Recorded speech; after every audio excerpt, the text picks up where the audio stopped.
Olha só, pessoal, hoje eu fiz um esboço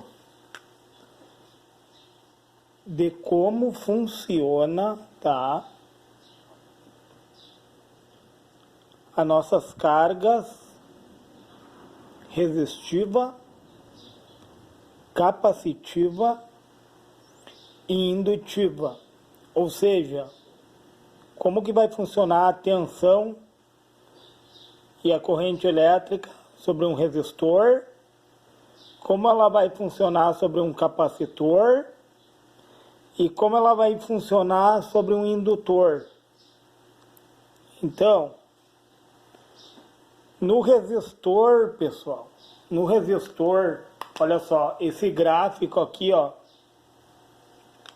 é a tensão, olha a tensão aqui, ó, da nossa rede elétrica, né, 220 volts, 60 Hz. A tensão vai andar nesse caminho sobre o corpo do resistor, ó. A tensão vai andar nessa onda, olha essa senoide aqui, ó. Positivo, negativo, certo, pessoal? Essa verde aqui é a tensão, pessoal. Essa senoide aqui representa a tensão sobre o corpo do resistor, tá? Enquanto que essa menor aqui, ó, andando junto com a tensão, elas andam junto, é a corrente, pessoal. Sobre o resistor, elas andam em fase, ou seja, alinhadas. Uma tensão alta, uma corrente baixa, em contrapartida, elas estão no mesmo caminho, estão alinhadas, estão andando juntas, ó. Tensão e corrente, como carga resistiva sobre o resistor, elas andam em fase, pessoal. Elas andam juntas. Tensão é maior, corrente menor, porém andam juntas, ó. Elas andam juntas, entenderam? Estão alinhadas, certo? No capacitor, pessoal, como funciona no capacitor? No capacitor, ele retém a tensão, certo, pessoal? Quando ele se autocarrega, o que ele faz? Ele atrasa a tensão. Ele atrasa a tensão. Deixa eu botar aqui, ó, aqui é a tensão, pessoal, ó, entendam bem, ó. Ele atrasa a tensão, ele retém, ele atrasa a tensão, tá? Enquanto que ele adianta a corrente, pessoal. Olha a corrente onde é que tá. A corrente está na frente da tensão, ó, pessoal. O que o capacitor faz, então? Ele atrasa a tensão e adianta a corrente, certo, pessoal? Qual é a fórmula? Tipo assim, ó, eu quero saber a forma da reatância capacitiva, ó. É o X com o coeficiente C, reatância capacitiva, igual a 1, tá? Que vai dividir duas vezes, vai ser dividido, né? O 1 vai ser dividido por duas vezes o π. O π é uma constante. O π é uma constante de 3,14 que não muda, certo, pessoal? Que faz parte da fórmula da reatância capacitiva, que multiplica a frequência vezes a capacitância. Então eu tenho que entender uma coisa, pessoal. Quanto mais alta a frequência, menor vai ficar a reatância capacitiva. Quanto mais alta a minha capacitância, menor vai ser a minha reatância capacitiva. Vocês entenderam, pessoal, por que a tensão é atrasada e a corrente é adiantada? Ele atrasa a tensão e adianta a corrente, porque em altas frequências, pessoal, em altas frequências, o capacitor ele funciona como um curto-circuito. Ele vai conduzir como um curto. Ele não vai ter oposição à corrente elétrica, porque uma frequência muito grande aqui vai dar um número muito insignificativo aqui em cima, pessoal. Vocês entenderam? E aqui o número de cima é o resultado, ó, da minha reatância capacitiva, porque o capacitor é um componente reativo na minha placa de circuito. E de que forma que ele reage? Em altas frequências ele funciona como um curto-circuito, porque uma grande frequência aqui vai dar uma baixa reatância aqui em cima, e a reatância é uma resistência, pessoal, é uma resistência aparente.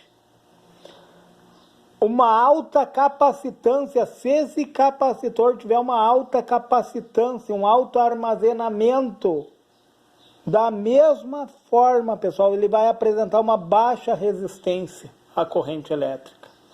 Olha que interessante, está tudo na fórmula e de forma lógica. Então, continuando, o que acontece? Ele vai atrasar a tensão enquanto a corrente está lá na frente adiantada, ó, pessoal. E agora, em contrapartida, pessoal, eu vou falar do indutor. Quem é o indutor, pessoal? A nossa bobina, ó. Isso daqui é uma bobina, ó, pessoal. Esse fio aqui, ele é esmaltado para não entrar em contato uma parte com a outra no enrolamento. Certo? O que acontece?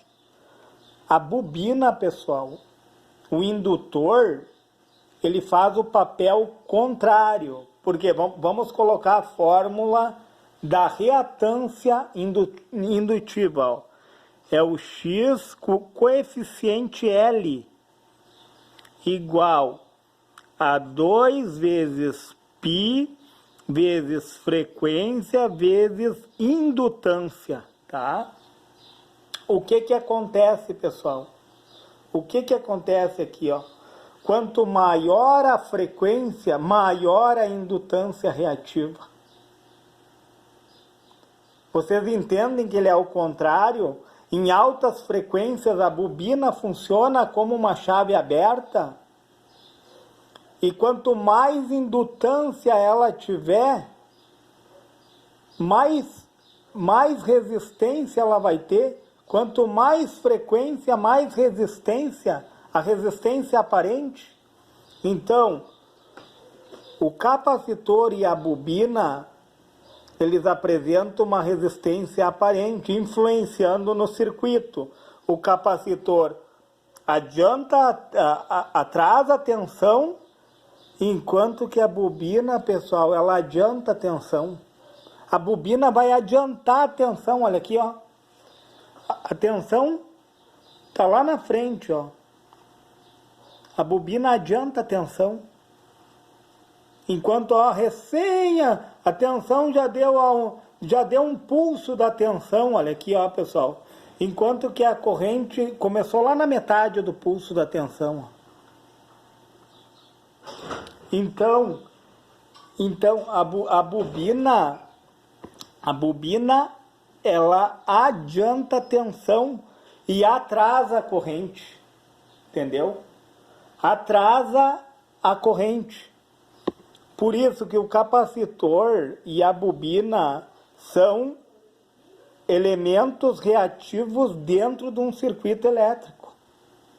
Enquanto que o resistor apresenta uma resistência real, uma resistência fixa.